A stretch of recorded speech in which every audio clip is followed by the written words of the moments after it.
This is The Download from Sounds Profitable, your daily source for the essential news in the business of podcasting, brought to you by Spreaker from iHeart. I'm Gavin Gaddis, in for Tom Webster. Here's what you need to know for today, Thursday, November 16th.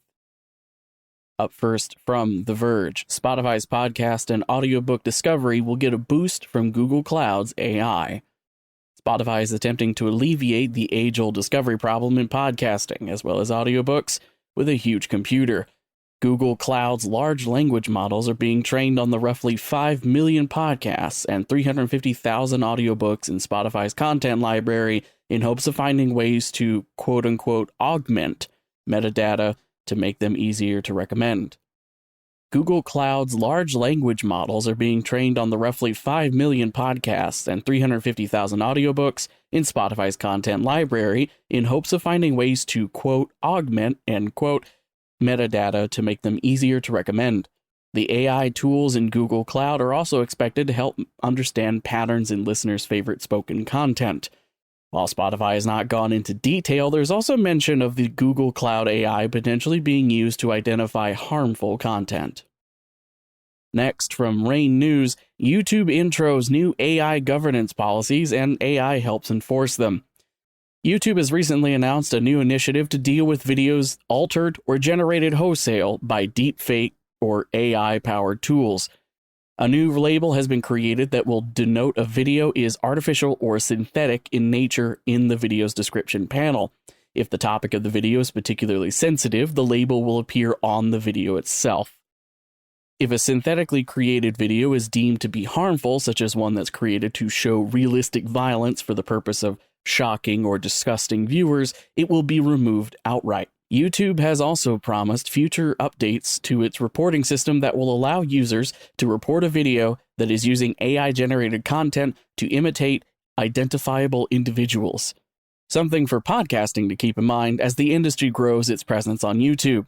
With the growing accessibility and affordability of apps that synthesize audio, the question is now raised, will we see similar anti-deepfake policies put into place on podcast apps? Next, from Digiday, the case for and against brand safety. Earlier this week, long-running popular women's news and cultural commentary publication Jezebel was shuttered, and former staff cite brand safety concerns as the reason parent company GO decided to halt publication. As has been covered many times on The Download, brand safety and suitability measures have a complicated relationship with journalistic content, as covering the news invariably requires discussing topics that flag keyword block lists or make overly cautious advertisers nervous. The article offers several counter-arguments to taking an all-or-nothing approach with brand safety measures, including the fact that limiting where one can buy advertising will drive up prices as fewer and fewer publications are deemed safe. Advertising gets more expensive for the brands, and popular long-running publications like Jezebel end up an advertising ghost town. Podcasting need not have this problem. As shown in Sounds Profitable study Safe and Sound, audiences not only avoid having negative associations with brands running ads on shows with unsavory topics, they tend to have more positive associations with the brands for enabling the podcast they enjoy to continue production. And finally, from Ad Age, defining premium video, how VAB and Comcast's Freewheel are trying to settle a TV industry debate. The Video Advertising Bureau, representing TV-centric media companies, and Comcast's Freewheel ad tech division have teamed up to propose a definition for the term premium video, with a definitive checklist for buying premium video.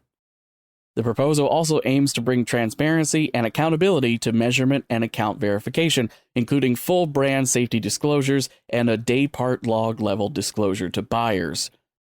Clear, fair standards are vital to the growth and health of an industry. Podcasting has made some progress on this front and can continue to do so in future.